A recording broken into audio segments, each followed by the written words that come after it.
Hey everyone, we're going to do lesson 7, which is still working with sine, cosine, and tangent.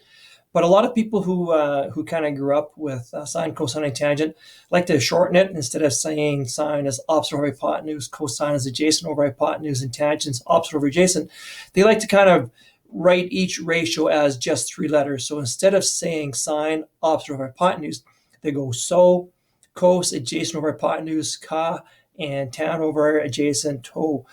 So they go SOH CAH TOA. So a lot of people, when you talk about, hey, I'm doing right triangle trig, they'll say, oh, you're doing SOH CAH TOA. And again, that's just a shortcut for us to use when we're going to solve for sides or solve for angles. So let's go through some examples in terms of solving for, in question number 1, we're going to solve for sides again. So what I want us to do is I always want us to kind of go through the steps that we did when we were solving for sides in the other examples. The first thing that we look at is we look at what angle is given to us. And in this example, the angle 38 is given to us. So I'm going to actually again go back and circle angle A.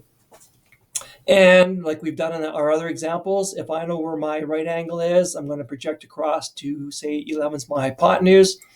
Opposite, I want to talk about angle A. That's the one I circled. It projects across over here to X. And the third side, of course, is going to be the side that's not opposite and not hypotenuse. So this is our third side over here, which is between A and C.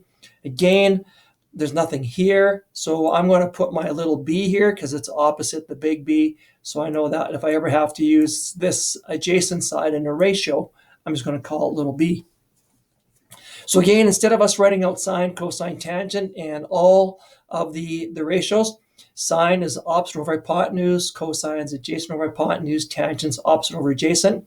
I'm going to use the acronym for the next few examples. I'm still going to write out the ratios though. So when I'm talking about angle 38, I talk about sine of 38 is the side opposite, x over the hypotenuse, which is 11.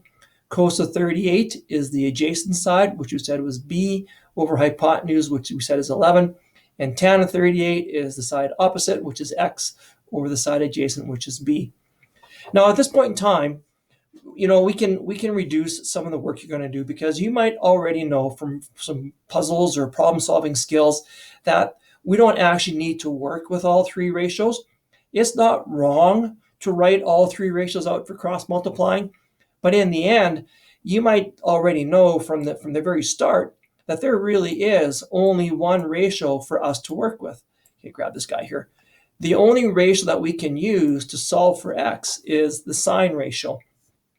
So if you've got the problem-solving skills and you recognize that cosine doesn't work and tangent doesn't work, it's only the sine ratio that works, then just do the sine ratio for your work. That would be the minimum work that you get to do, but that's actually good work to do. Right? You don't need to write out the cosine ratio and the tangent ratio because you might recognize they're not going to help you solve the problem. So I want to solve then for x. So I just want to do my cross-multiplying skills. So again, if I cross-multiply, it's top times bottom. So the 0.6157 multiplies by 11, divides by 1. So the side that is x, or the side that's BC, or the side that is opposite of A is 6.8, in this case, 6.8 centimeters. So that's example number 1A, solving for a side. Let's do number 1B. And again, I'm starting off, instead of writing out my 3 ratios, I'm just writing SOH CAH TOA to help me get started. I've got my circle handy. I want to circle 27 degrees, or I want to circle, in this case, angle B. So instead of talking about X or A or whatever, we've taken the letters off of here. Hypotenuse, here's my right angle this time, so it's up in the top of the triangle. 90 degrees projects down here to the hypotenuse. Yeah, there's no number and there's no letter here. So I'm going to gain, because it's opposite of C, I'm going to put little c down here. So wherever I need hypotenuse in my formula, I'm just going to put little c. The side that is opposite my circled angle, so the side that is opposite 27, or the side that 27 is projecting on, is all the way over here, and it's 15.8. And then the side that's missing, opposite hypotenuse, my adjacent side now is going to be side x. So same as we've done in the past, we want to make sure we label our triangles properly. Now we want to write our ratios.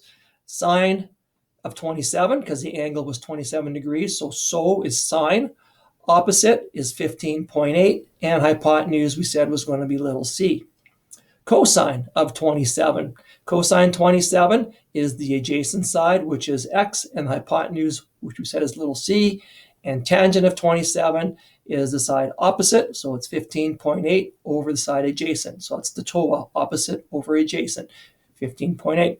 So again, looking at the information, I don't actually need my first two ratios. I don't have to write these first two ratios. The only ratio that I need to write is the one that's going to work for cross multiplying. So again, if you want to save yourself a little bit of work, just write down the tangent ratio. That's the only ratio that we actually need. You don't actually have to write sine and cosine. Once you get the tangent ratio, cross multiply. So it's the 15.8 times by the 1, the top times the bottom, and then divide by the 0.5095.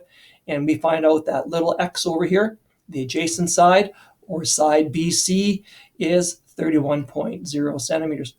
So that's our first video for this lesson. Our next video will go through example number 2.